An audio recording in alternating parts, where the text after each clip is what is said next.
Holy City Center Radio, it is episode 58, and I am your host, Christian Sanger. Thank you so much for coming back for another week to listen. We've got a great guest, as we always do, Emily Torchiana. She is a College of Charleston graduate, and she recently co-created Impromptu Cards, which she and her co-creator call the world's most active card game. The Charleston version is expected to be available shortly here in the fall. She also created a nonprofit called Lost Got Found, which works to eliminate the negative stigma surrounding mental health.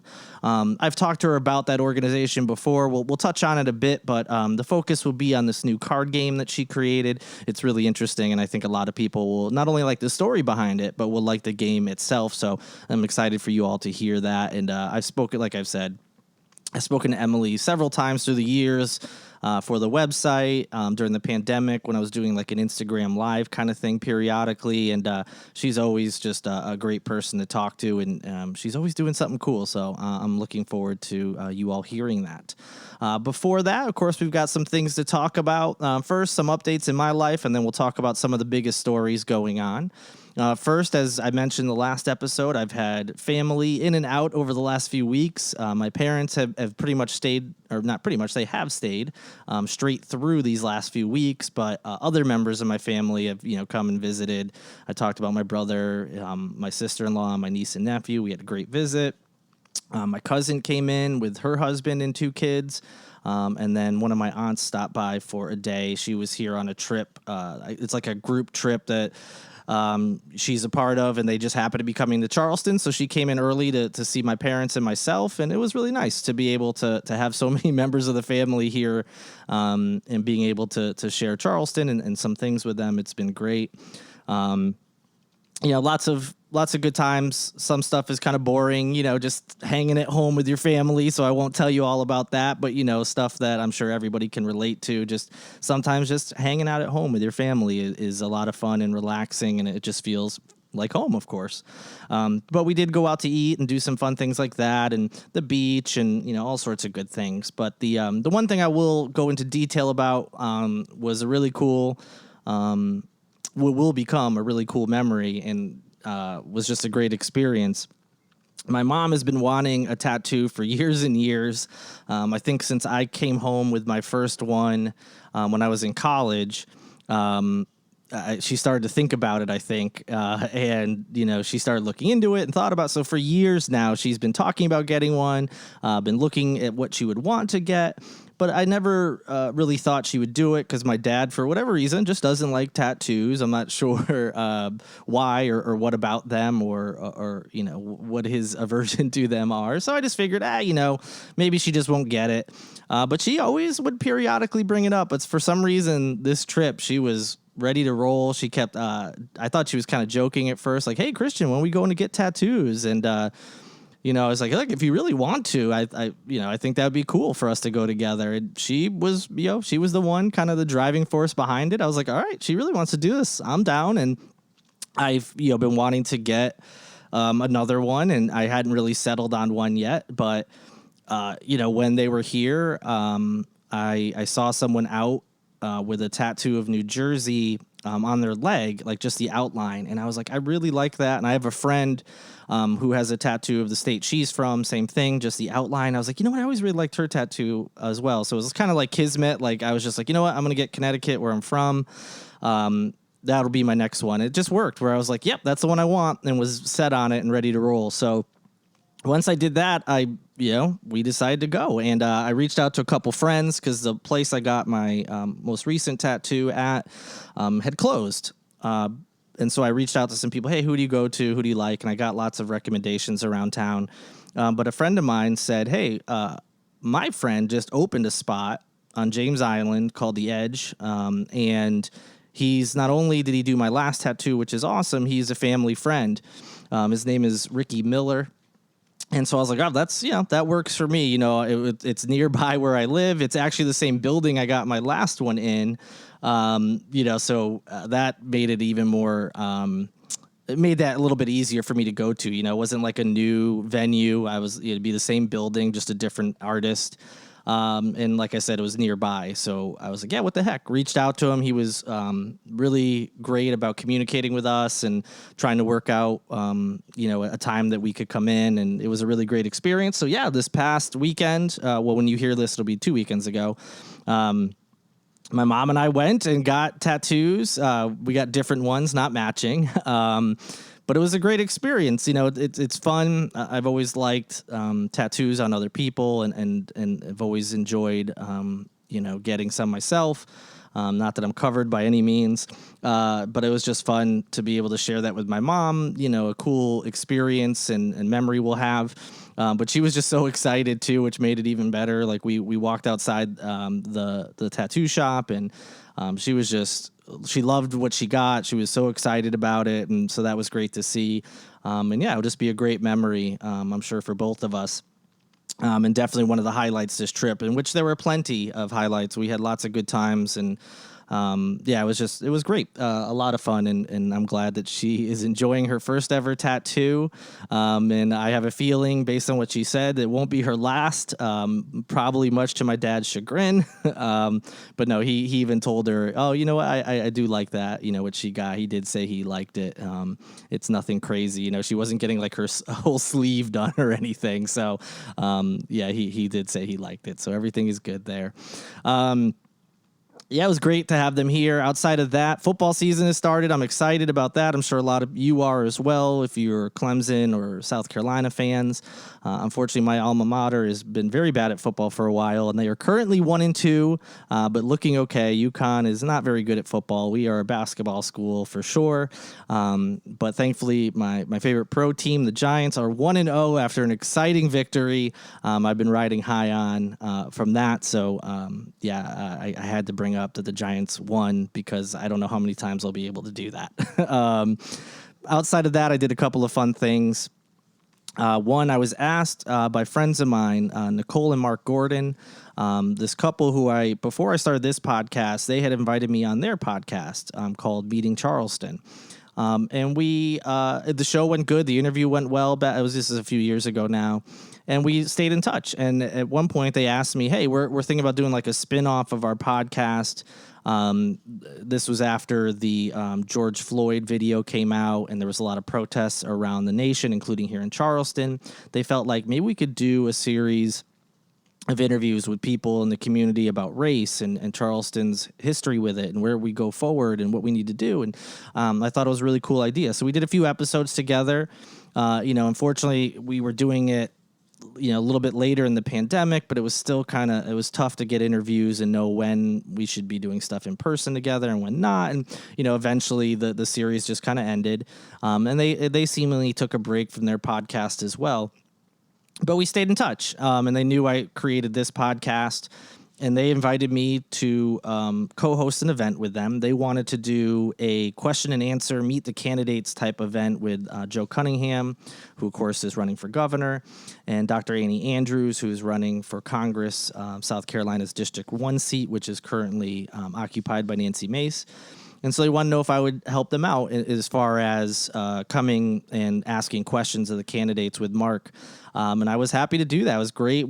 They have a business office downtown, just off of King Street. It's a really nice venue.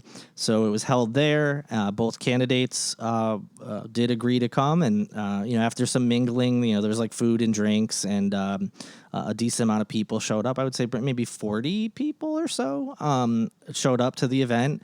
And after a little while, we just kind of sat in like a semicircle and just did a Q&A with both candidates, and then people in the audience could ask questions. And I think it went really well. I thought both candidates gave really good answers.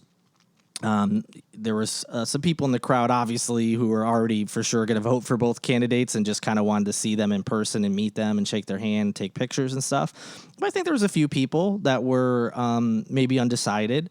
And there was also one person who asked a question who was brand new in town. So she might not know anything about any of the candidates, so it was a nice mix of people, and, it was great to have some audience participation. But I think the event went really well, and I was excited to be a part of it. And, it was cool just being able to ask questions of people that are running for office in that format. So I appreciate being asked to be a part of it. And my hat's off to Mark and Nicole, because they really did all the work. It was their business. They worked with other people to get the food and drinks there. Basically, all I had to do was think of a few questions and show up. So I didn't really do that much work at all. It was really all them, and I appreciate them letting me kind of piggyback on that. But it was good. The other awesome thing I did was this past week on Tuesday night, I went to see Elton John at the Credit One Stadium, the tennis stadium on Daniel Island, which has had a lot of cool shows this year. I've caught a few and have been enjoying them. And I've been to some shows this year that were supposedly sold out. And don't get me wrong, they certainly looked like they were. There was a lot of people there.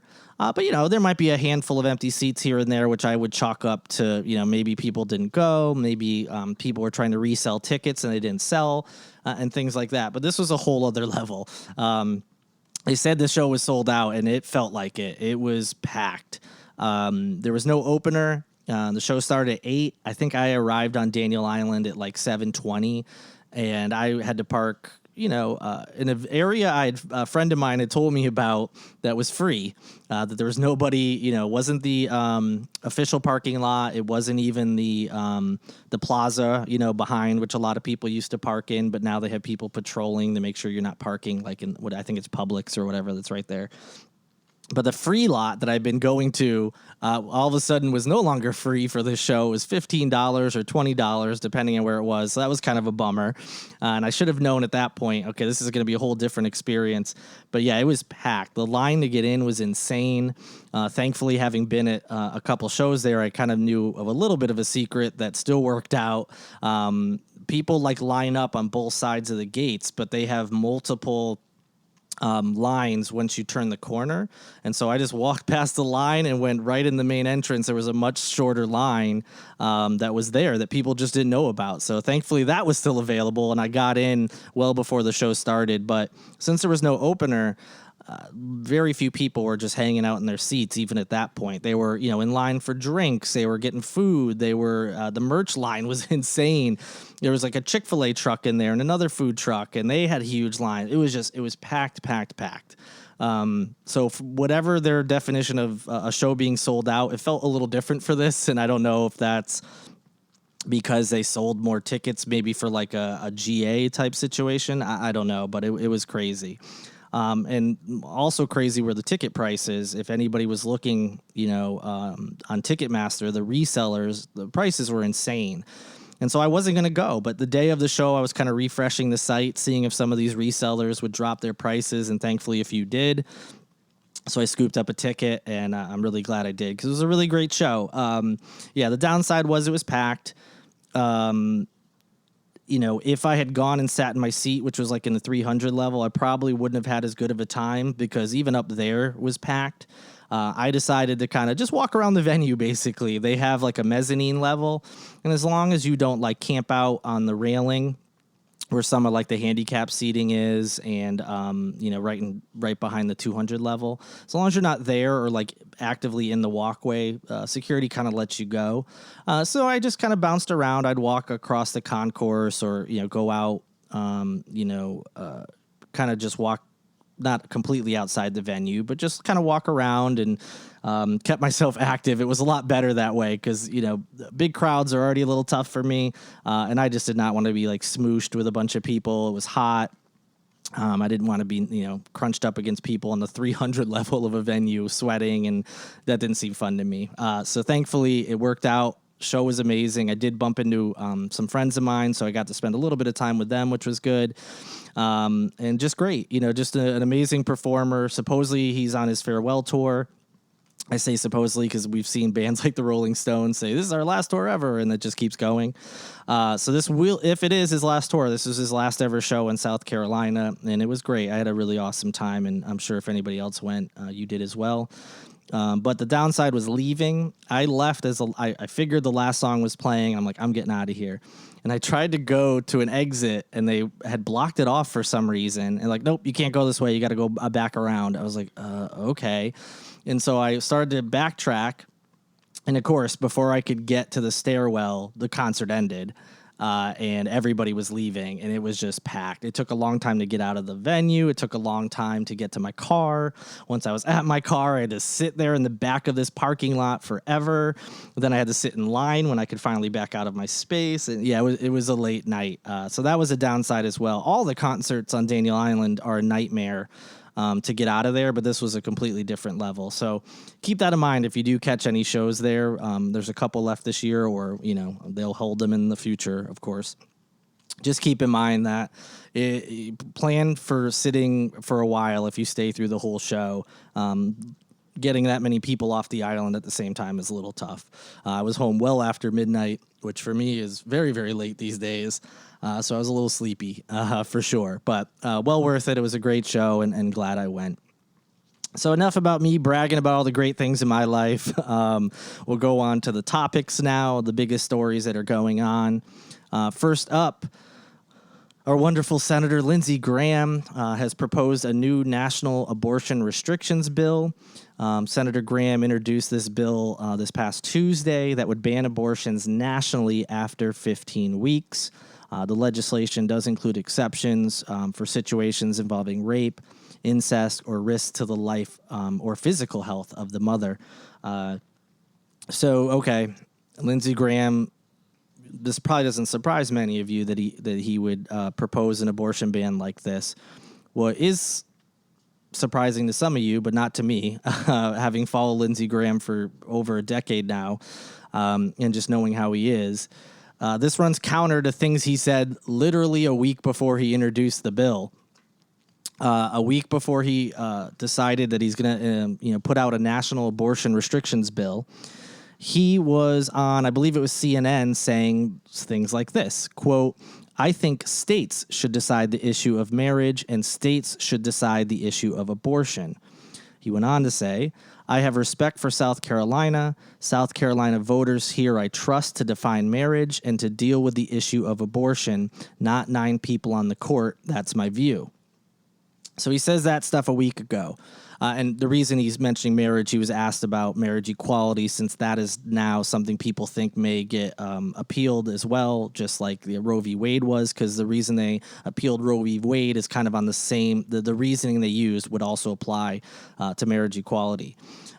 So that's why he mentions that. But he says this should be a states issue, which has been kind of the Republican line. Yeah, this shouldn't be a national thing. It should be a states issue. And he just respects South Carolina voters so much that he thinks that they are the ones who should be able to say what goes on in South Carolina. Well, his respect for you and myself as South Carolina voters lasted a week, he goes on to introduce a national abortion bill after saying that, nope, this is a states' rights issue. Just unbelievable hypocrisy, as usual, by Lindsey Graham. But I will say he is consistent at one thing, which is angering both parties, because obviously Democrats are not a fan of him, but Republicans are mad about him introducing this, and they've been trying not to talk about it because they know that this is an awful, awful piece of legislation for them as we head into the midterms. There's already been a lot of talk about that, a lot of polls showing that people are registering to vote in big numbers, especially women, and a lot of women who either didn't vote previously or maybe voted for a Republican are more likely to vote for a Democrat this time around because of the abortion issue. So a lot of Republicans are like, we really don't want to talk about this because we know talking about abortion bans are bad for us, even though we're still going to push forward. So he is good at making both parties angry, and yet somehow continues to be elected year after year here in South Carolina. So yes, the hypocrisy of Lindsey Graham continues. The next story is something we talked about last week, and this was expected. South Carolina Governor Henry McMaster and the state prison director Brian Sterling have filed a notice to appeal a Richland County judge's recent decision that halted executions here in South Carolina. You may remember we talked about in the last episode, Circuit Judge Jocelyn Newman issued an order stating that the 2 execution methods that the state allows, and if you remember, it's the firing squad and electric chair, were, quote, cruel and unusual punishments, end quote, and were in violations of the state constitution. It was expected this was going to be appealed, and now it's official. They have as I said, the governor and the state prison director have officially put that notice on September 14th that they are appealing the decision. So just a quick recap, too, of how we got here. The state had a law that said that people on death row had to pick between one of two methods. The first method was the electric chair, and the other was lethal injection. The state ran into an issue when the supply of drugs needed for the fatal 3-drug lethal injection cocktail expired nearly a decade ago. So they couldn't use those medications anymore because their current supply had expired. Well, why couldn't they just get more? Well, pharmaceutical companies have been unwilling to supply more due to opposition to the death penalty. These pharmaceutical companies didn't want to be associated with killing people. Surprise, surprise. That's bad for business. Even if it is, being used in this manner. So this isn't just an issue in South Carolina. Other states are having the same issue, of course. But what was really an issue for this state is because they no longer had an option, people on death row were just going to stay there because there wasn't a secondary option. And state law said they had to have an option. And as we mentioned in the past, the state just wants to kill people so badly, despite their whole pro-life stance. They decided to bring back the firing squad. So that way inmates had a choice now. And so McMaster signed a bill back in May of 2021 to allow execution by firing squad. They got for lack of a better word, like the death chamber fixed and ready for this type of execution. And now they had people back on death row, and they had to choose between these two, in my opinion, very barbaric methods to die. That's kind of where we were. But there were some lawsuits in the works. And then, yes, that's how we got here. And then the circuit judge said it's unconstitutional and kind of gave a withering response about how the legislative body here in South Carolina has been ignoring advances in, technology and have kind of reverted back to the Stone Age, basically. So anyway, as expected, the appeal has been filed. We'll see where it goes. It's going to probably go up to the South Carolina Supreme Court. So we'll certainly keep you posted about how that goes, but I'm sure you'll be hearing about it all over the local news. All right. Moving on here to Charleston itself, our last topic before we get into our interview. This very recently happened, but Charleston City Council has passed an update to their ordinance for safety on King Street. So you may remember a few months back, there was that mass shooting. I think it ended up being 9 or 10 people were shot. And then recently, Labor Day weekend, there was another shooting off of King Street that left 5 people injured.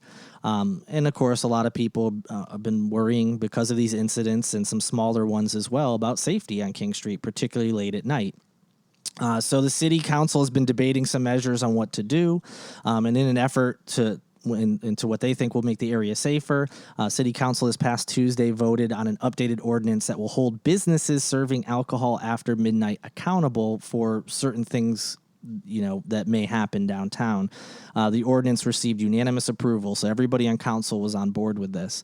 It'll also give city officials and police more power to revoke late-night operating permits. It also holds more stringent requirements for permitting, security, and addressing underage drinking, which, all good things in my mind. Of course, if we're giving out permits for serving alcohol or being certain type of venues, you want them to, of course, do the right things. You want there to be ample security to keep people safe, and you don't want underage drinking. That all makes sense. I just don't know if this is going to help the violence downtown because are we saying that, people drinking is the problem? Because that's not going to change, of course. So anyway, we'll talk a little bit more about that in a moment. Penalties. If a business fails to comply, it can face a 90-day suspension of its license as soon as a second infraction. So it's not a guarantee that if you have some kind of second infraction, according to the city, that you'll lose your license, but it's possible that you could lose it for 90 days, which for some businesses could be a death knell for them. Or a death sentence, rather. If you can't serve alcohol in a bar for 90 days, you're going to have a tough time. By the third infraction, its license can be revoked for up to a year. That right there is pretty much a guarantee that the business will go under, depending on which business it is, of course. So this ordinance becomes effective in 3 months. So I'll be honest, I haven't had a chance to look at the actual legislation, like the actual rules and how this is going to work. But for instance, when there was a shooting on King Street, what is the plan here, for the city? Are you going to have the police find out if these people were drinking at an establishment? And if they were drinking, that business is in trouble? Like, I don't see how this is. I can see how it'll help in some instances. Obviously, people are overserved. Sometimes underage kids are drinking. Maybe some venues are a little lax with that. And it can lead to little scuffles or, disorderly conduct or, things like that. And I could certainly understand if there's a bar who is consistently having the most rowdy patrons or doesn't have appropriate security, is over-serving, whatever. If there's some way to prove that, I can kind of understand. But in these other incidents where violence is happening outside of a venue, how can you hold that venue accountable for those people's actions if there's no direct tie-in? Like the security team's not involved in this violence. I just don't see how this is going to stop the big headline grabbing, shootings where multiple people are injured. They don't seem to be related to any specific business. So we'll see. We'll see what this leads to. Again, maybe it'll cut down on some of the smaller things, which is good, of course. But I just don't see these bigger, situations, how this is really going to solve anything. It's not addressing the root cause of the violence. It's not addressing the weapons being used. Like those things aren't going to go away. So, we'll see what happens. It just feels like maybe city council was like, I don't know, we got to pretend like we're doing something. And obviously their hands are tied. They can't do anything in relation to gun legislation or anything like that. So they're like, I don't know, this is something we can do that makes it seem like we're addressing safety. And again, they are in a sense, but I just don't think it's going to be addressing these very violent issues that don't seem to be tied to any particular business. But we'll keep you posted on, what happens with the violence downtown and, if these ordinances, actually are used to punish any businesses. And with that, we are going to move on to our interview as promised. Today's guest is Emily Torchiana, former Charleston resident and College of Charleston graduate who created a game called Impromptu Cards. I'm really excited to hear more about it and share it with you. She also has a nonprofit, which I encourage you to look into, called Lost Got Found, which works to eliminate the negative stigma surrounding mental health. I'll have her talk a little bit about that. But be sure to look into both of these. I think you're really going to enjoy this interview. So without wasting any more time, let's get into it.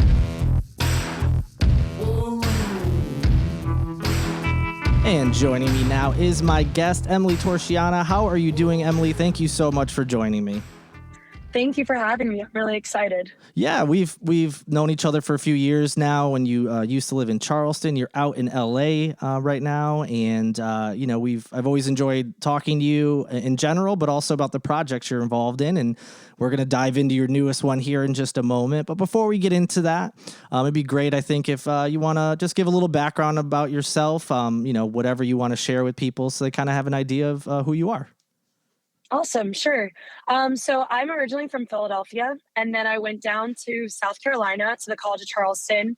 I graduated in 2017. So I lived in Charleston for 5 years. I stayed there 1 year after graduating, and I just had an amazing experience in Charleston. I have a lot of close ties to the city. When I was in college, I started a nonprofit organization called Lost Got Found, and I really don't think it would have been so successful without the support of Charleston, the community, the school. So when it came time for me to move to Los Angeles, I was really excited because I had this idea to start a card game called Impromptu Cards. And I know we're going to get more into that, but really the city of Charleston has just been so supportive, which is why you and I are speaking today, because Charleston is now connected to this. Yeah, absolutely. And that's how we kind of got to know each other. I heard your story. A mutual friend of ours, Dean Stevens, who, of course, used to work at ABC News 4, and now is working with a company called Ripple that has to do with nonprofits, which always seems to be something he was passionate about anyway. But he had done a story on you, I think, and then I think he nominated you for or put your name in. I don't know exactly how it works for what's called like the Jefferson Awards, correct? Yeah, exactly. So he reached out to me my senior year of college, wanted to do a story on my own experiences with mental health. And so once he did that local story at ABC News, it was up for a nomination for what was called the Jefferson Awards at the time. It's now changed the name to Multiplying Good. But I was fortunate enough to be the recipient of the National Jacqueline Kennedy Onassis Award, which was in Washington, D.C.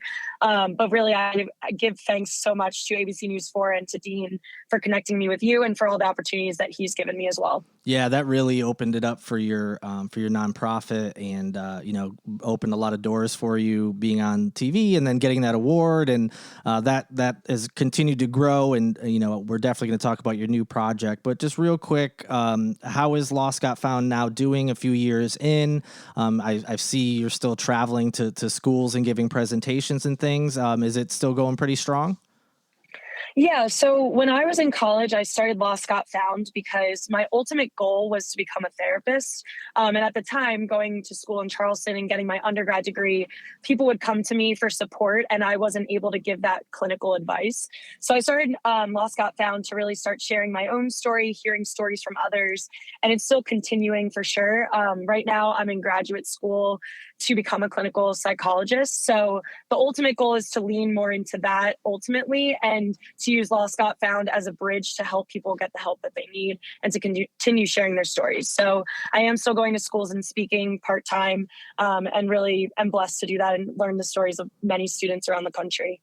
Awesome. Yeah, it's a great organization. I've always appreciated the work you've done with that. And, mental health, as we've talked about one-on-one, is something that I'm passionate about and something I struggle with a lot. So, I've Yes. always appreciate the work you've done, and why I wanted to bring it up, even though it's not your newest project. It's still, I think, important. And I encourage anybody listening, I'll have a link to the website in there. Go check out the work that Emily does with that, and support it if you can. But you do have a new project. You seem to have these really great ideas, and this is one of them. So it's called Impromptu Cards. It started, in LA where you live now, but it didn't start out as a game. You weren't just like, hey, I'm going to create a game. This started out as kind of, I love the story behind it. So if you could tell everybody how, the very beginning, I believe you had a bunch of stuff written in a fishbowl, and that's kind of how it started.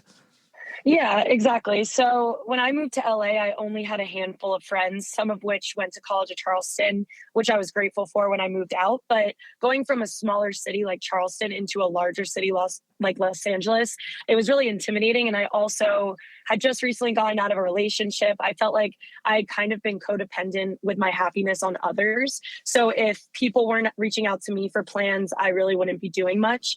So when I moved to Los Angeles, I really wanted to make it my goal to get out of my own comfort zone, to kind of have my own happiness myself versus waiting for others for plans or for my happiness. So I had this bowl of different activities that were based in Los Angeles. They ranged from hikes to restaurants to amusement parks, to random tourist attractions. And every Sunday I would pick out an activity from the jar. And whatever it said, I had to go do that activity, no matter how ridiculous it was, like going to Universal Studios by myself and riding the roller coasters alone. But it really taught me to really be independent, and to find my happiness through myself and through exploring, not just being on my phone because I felt uncomfortable. I really tried to keep my phone away while I would do these activities, to not use that as a crutch. But yeah, that's really the way that it started. And people were super supportive, texting me and messaging me saying, what are these activities that you have in this jar? I would love to start doing this. I feel like I do the same things every week. So that's really the inspiration of how it got started, and why my co-founder Bryce came to me saying, I think we should turn this into a card game. Yeah, I think, and this is how I knew about the you picking. I thought it was a fishbowl, jar, whatever it was. I knew you were picking little pieces of paper out of something, and we're doing whatever activity was on there. I think you were sharing it on your social media, so I think that's how I saw it. And so it wasn't just people in LA. It was, any of your friends or followers, across the country were seeing it as well. And I'm sure a lot of people were like me, or like, oh, that's a really cool idea. That's pretty fun. And yeah, your friend, as you mentioned, Bryce, is a co-creator. He had the brilliant idea of, wait, this could be like a game. And so with him, you decided to create Impromptu Cards, which is similar still to what you were doing. It's just a little bit more official, and people don't have to necessarily research activities on their own. They can just buy, I'm assuming, like a pack of these cards with the activities on it. So now that you have this like official game, how exactly does it work if someone were to purchase one of these cards?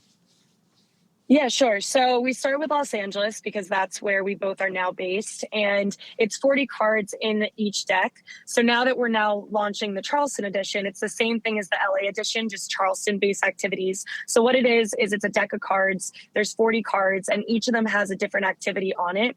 And the goal is really like whether you just moved to Charleston and you're looking for a way to get to know the city and explore, or you've lived there forever and you just feel like you do the same things and you're looking for a new adventure, new exploration.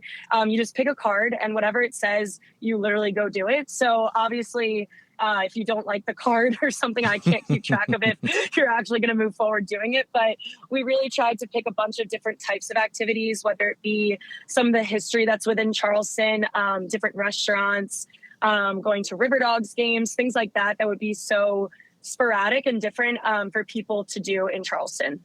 Yeah, I think it'd be great, like you said, not just for people visiting or someone new to the city, but even people who have been here for a while, because there's so much to do here.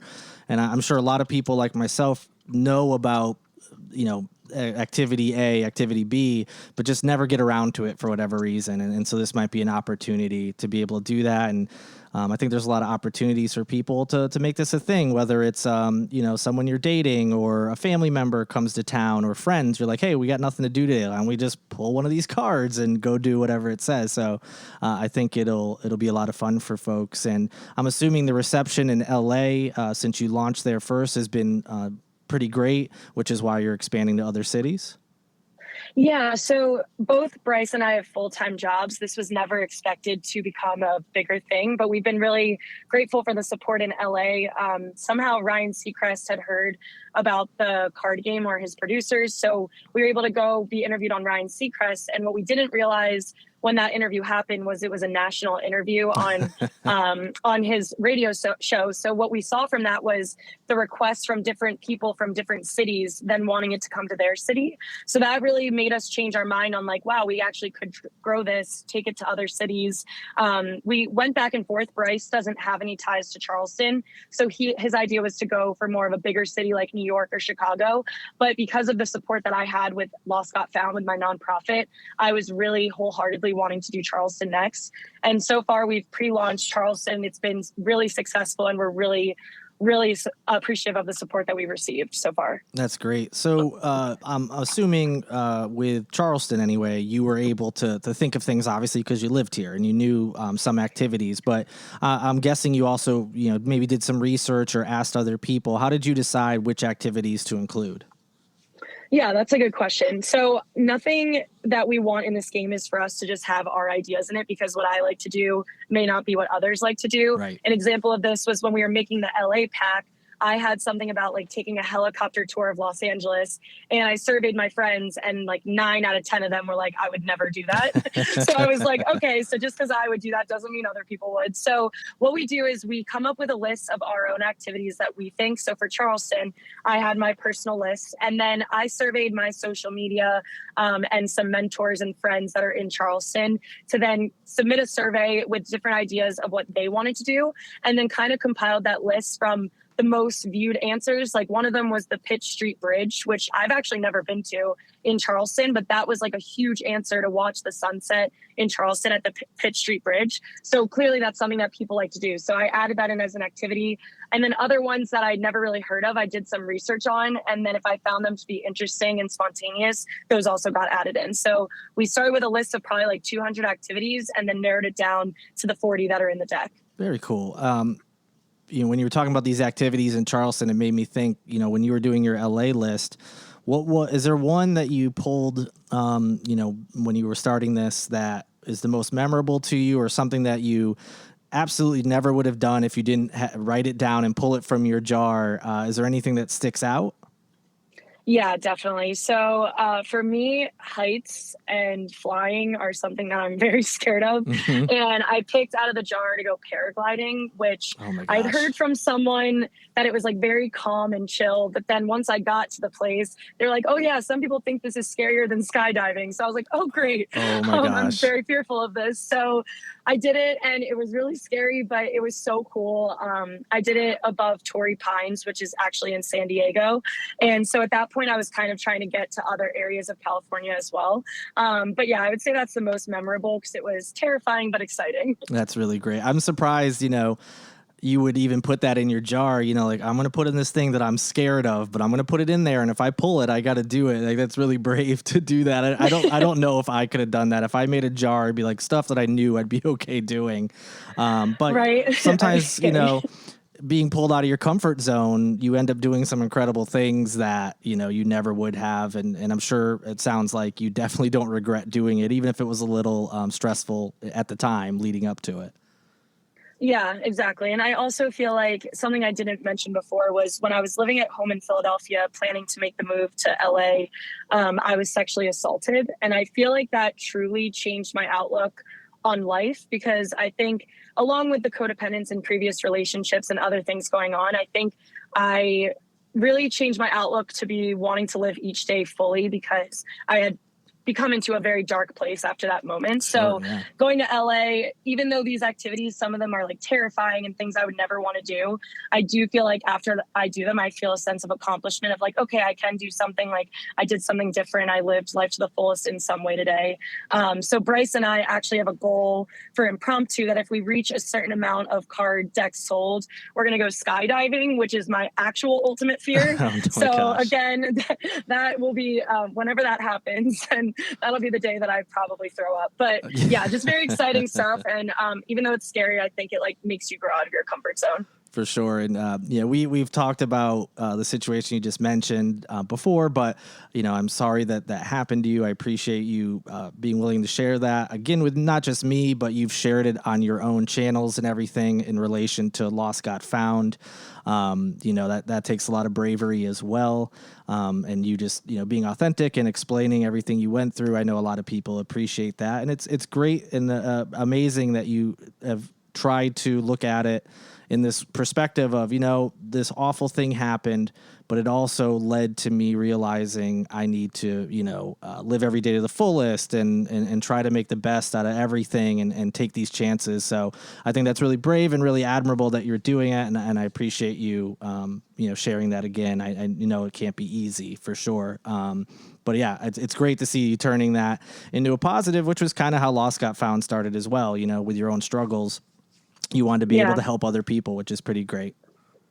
Thank you. And I feel like I should mention, like, they're definitely in the beginning, it's not like I have these experiences and immediately I'm like, let's turn this into a positive. Right, of course. I definitely went through the struggle for sure. So anyone listening that either was sexually assaulted or struggling with their mental health, I know that struggle and I know how dark it can be. And so for me, it was getting the help that I needed through a support group and through therapy and through yoga with the sexual assault that then made me start to have these realizations about turning my life into the way that I wanted it to be and finding my own happiness.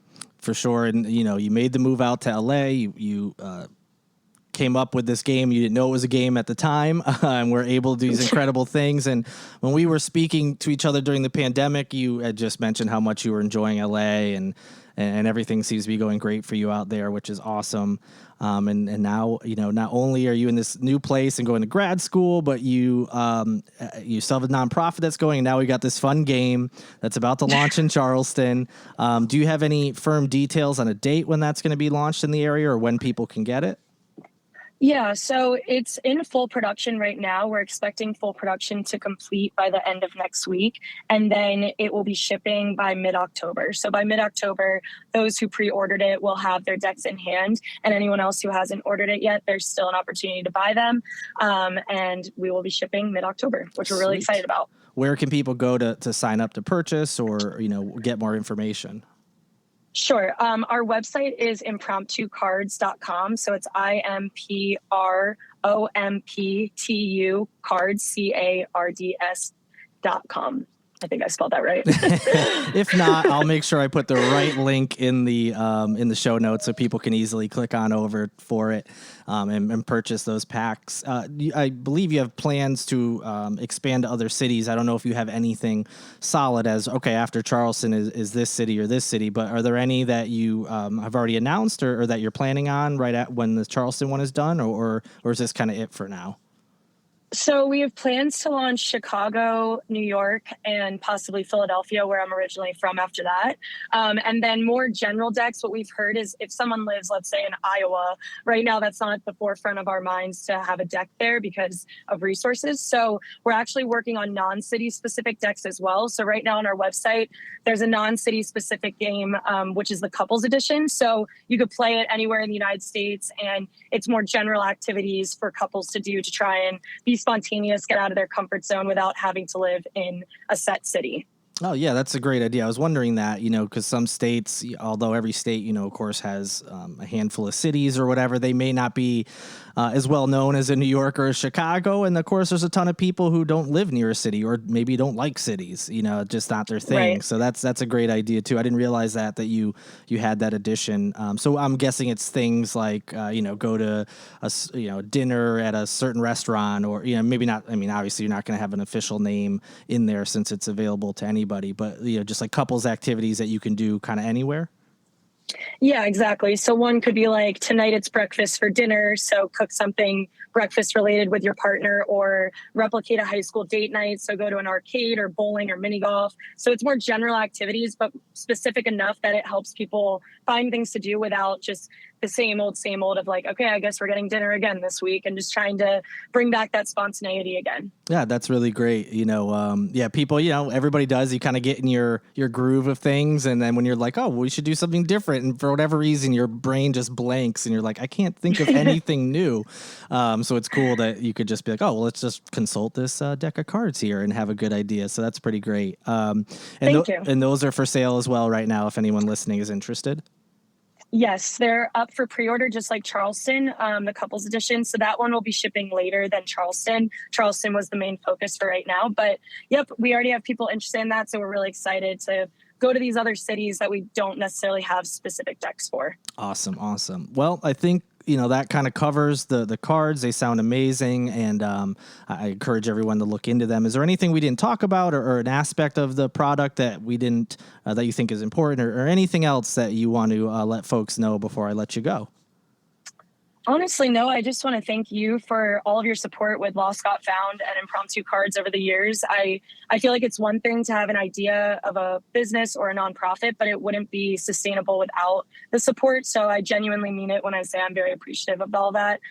With everything that I've done in the last few years, it would not have been possible without Charleston's support and your support. So thank you for always being willing to publish things that are going on in my life with these different activities. It really means a lot to me. Oh, you're very welcome. It's my pleasure, because I appreciate what you're doing, and your story is a great one.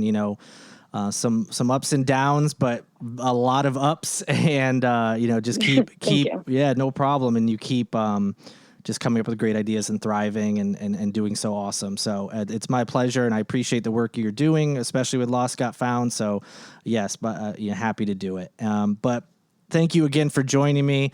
Glad things are going well. Glad Impromptu Cards is taking off. I can't wait to see the Charleston edition. And it was so great to catch up with you. And thank you so much for coming on. Thank you so much. I really had a great time talking to you, and I'm excited for the deck to come to Charleston. And that is it. Episode 58 is in the books. Thank you so much for listening, and thank you to Emily for coming on. I always enjoy talking with her, and hopefully a lot of you will go out there and pick up this card game once it launches in Charleston. I'll have links, as I mentioned, in the show notes, so you can get more information on everything we talked about. I also want to say thanks to Lindsay Marie Collins for producing today and every day's episode, and also Tyler Boone for providing the music in each and every episode that you hear. And thank you to all of you for listening. I really appreciate it. If you want to support Holy City Center Radio and the website and social media channels and all that good stuff, you can go to holycitycenter.com/shop, pick up some merchandise. That's always helpful. You can also go to patreon.com/holycitycenter. There's different levels that you can sign up for. Throw a couple bucks my way each month, which helps with site upkeep and podcast fees and all sorts of stuff that goes into websites and all this good stuff. And you do periodically get some fun stuff depending on what level you're on, whether it's some inside info on tickets or, a periodic merchandise mailed to you. So, yeah, be sure to check it out. And if you don't have any extra money, I totally get it. You can always help by rating and reviewing the podcast if you're on a podcast app that allows you to do so. You can also help out by sharing articles, sharing episodes, liking, retweeting, sharing on Facebook, stuff I post. All that helps out as well. So thank you so much to all of you who do those things already, and I greatly appreciate it. And that'll do it for this week. Can't wait to talk to you all again. Stay safe out there. I hope everything is going well in your world. And until next time, good night and good luck.